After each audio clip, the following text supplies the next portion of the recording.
What is going on, everyone? Before we get into today's video, I want to give a big shout out to A1 Comics for A1 Wednesday. Don't forget to follow them on Instagram. Their link is in the description below.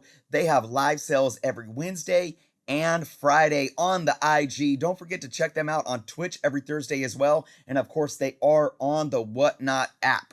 YouTube, what is going on? Chris with Journals, Comics, and Pop Culture. Folks, today might be the strangest video that I've ever done on my channel. I don't even remember how I came across this. I came across it last night and said, I need to do a video about this. I'm laughing about it already. Folks, if you aren't subscribed to the channel, please take some time to do so. But guys, we're going to look at this article right here.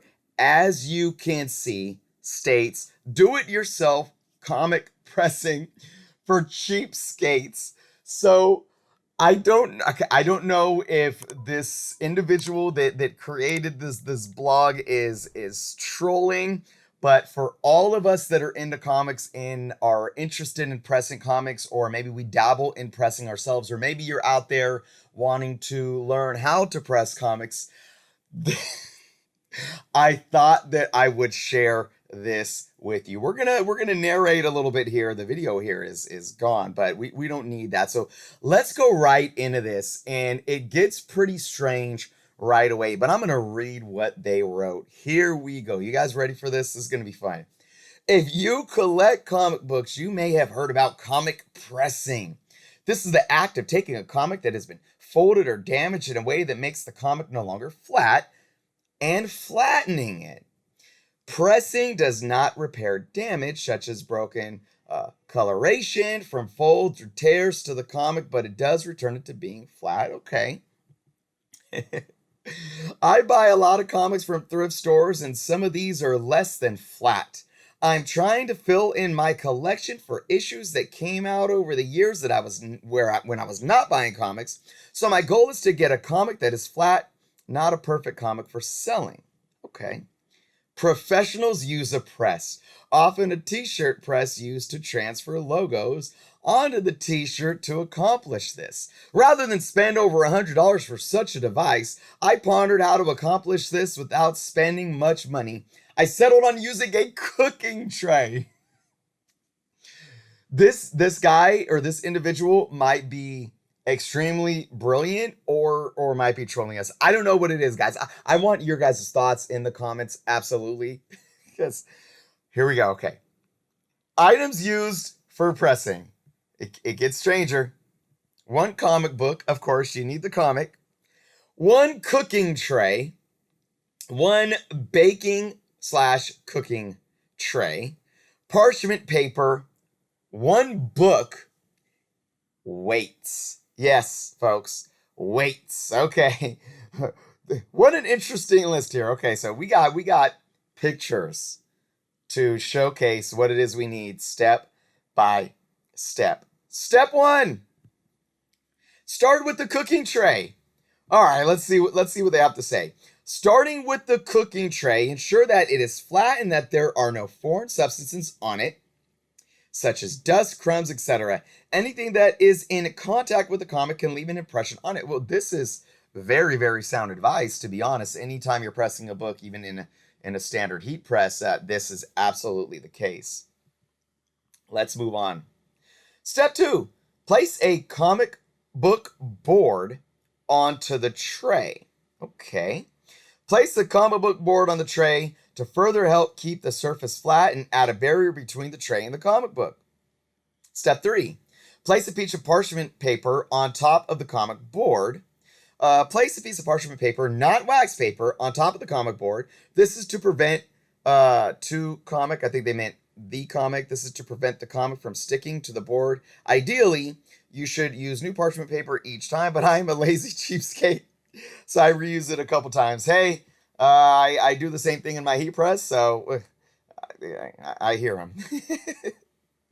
Step 4, place pieces of parchment paper between the cover and the inside pages. Now, this is very interesting. Place pieces of parchment paper between the cover and the inside pages, both front and back. Again, I'm lazy, so I use a piece of parchment paper that is Fold it over so that one piece will do this. Ensure that the parchment paper is as close to the inside edge as possible. After this, place the comic on top of the parchment paper that is on the cooking tray. Ensure that it is on top of the board. If it is not on top of the board, you will create a crease. Now, we use a heavyweight, art paper, like 100-pound art paper for pushing inside between the front and back covers. This individual is using parchment paper. Very, very interesting. Let's go to step 6. Place another piece of parchment paper on top of the comic. This is to ensure that the comic does not stick to the surface of what you put on top of it. Here we go. Look at this. Step 6. Wait, do we have 2 step 6s? Nope, that was step 5. Step 6. Place the items you will be using to press down on the comics. All right, so it looks like we have some type of Parsons school book, textbook. I know, as a recent college graduate, well, it's been a few years now. Can't believe that. Pearson's textbook and 2 15-pound weights. Hey, well, let's see what they say here. Place the items you will be using to press down on the comic. Originally, I used just the book and the weights, but I was getting more pronounced wavy lines, so I added the baking cooking tray. Oh, using new parchment paper every time will also help with reducing the waves. So this individual actually put a cooking tray right here, put the book on the cooking tray, and put 2 15-pound weights. Moving on. Step 7, set the temperature for the cooking tray to somewhere between 100 and 180. Okay, so what this individual failed to enclose or to detail in the beginning of this tutorial is that he or she is calling this a cooking tray. This is basically a plug-in baking pan. So it's not just a tray, it is a plug-in baking pan that gets hot.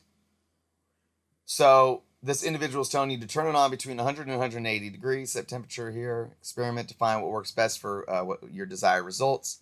Set the temperature for the cookie tray. Seeing the temperatures could damage the comic. Yes, definitely. I was using higher temperatures for this, often ending in the entire comic being stuck together. The paper stock also affected this. All right, let's go to step 8. Let the comic sit for at least an hour. I don't think I'm going to get into the details here, but then let's go to this second paragraph. After it has been pressing for a while, turn off the heat and let it cool down. Leave the weight on the comic, otherwise it will curl up. He's basically saying keep it at a cold press, which is counter to the goal of having it a flat comic. I wait at least 30 minutes. As you guys know, once I turn the heat off, I keep my books in the cool press, in the heat press for close to anywhere from 12 to 24 hours. Once the cookie tray has cooled down, remove the weight items and take the parchment paper from the comic.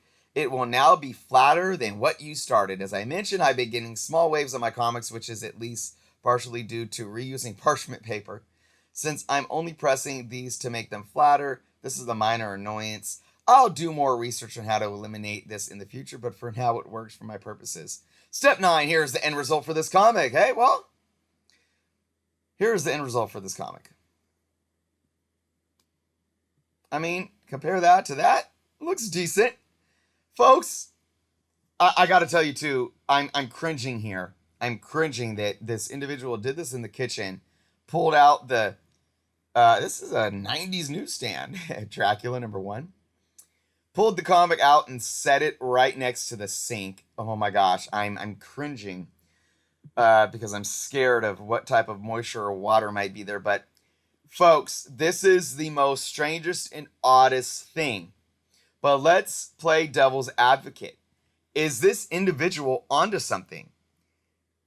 If you don't have, you could get a generic press for $100 these days, $115 off of Amazon, even for free shipping. A little 12x9, right? But you can get a 15x15 clamshell for $150 to $180. So if you don't have that money sitting around, well, does this individual, have a creative thought process of putting all this stuff together? I would say yes. I'm not going to completely laugh at this individual. I mean, if you have, but here's the thing, you have to have all these random things laying around. Now, most people you might have a heavy hardcover book that you can use. Most people have a cooking tray.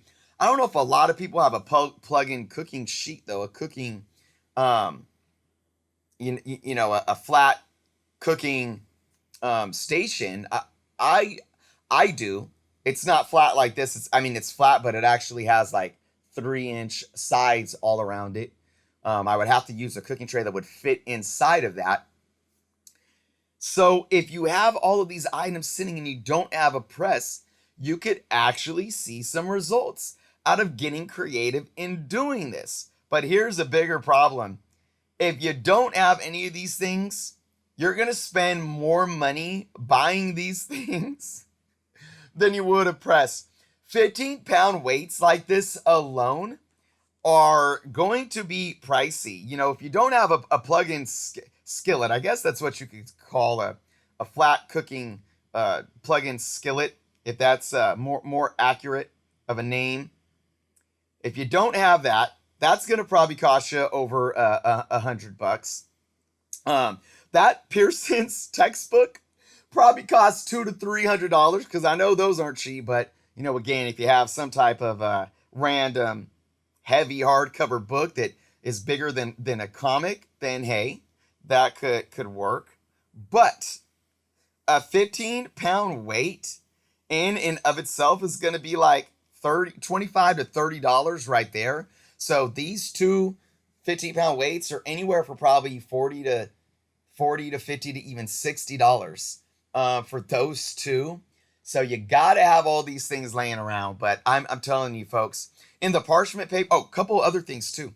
One, this individual put a backing board first. Remember, a backing board right on top of the heat on the cooking tray, on the cooking skillet.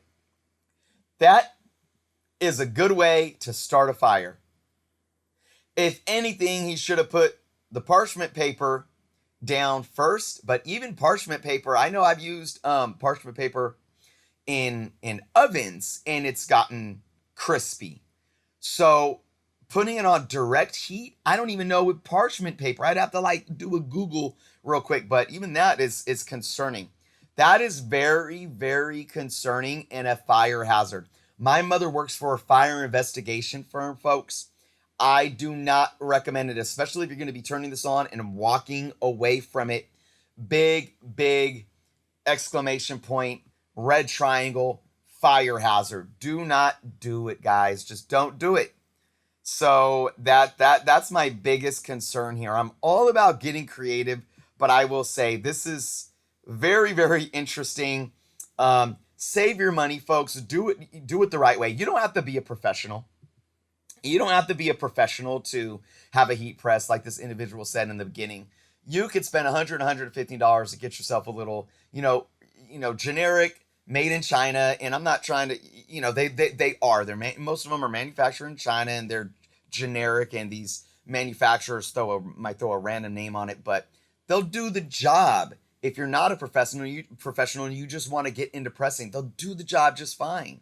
I don't recommend getting a swing arm. I always recommend getting a clamshell. Those might be a little more money, but like I said, I have a 15 by 15 that I paid $170 for, and free shipping, and you can press 2 combo books at a time, or you can it's big enough to press out spine rolls, which I've showcased in videos in the past. So I wouldn't do this, guys. Even if you have all these things on hand, I give a little bit of credit for this individual trying to be creative, but save some money, spend $100 to $170 and get yourself a press and start doing some trial and error and getting the hang of pressing if you want to dive into it. That's my advice today, folks. So I just am really interested in knowing what you all think in the comments below. And again, big shout out, guys. It is A1 Wednesday, so don't forget to go Follow A1 Comics on Instagram. Their link is below. Give them a sub on YouTube as well. They've been producing some awesome stuff on YouTube.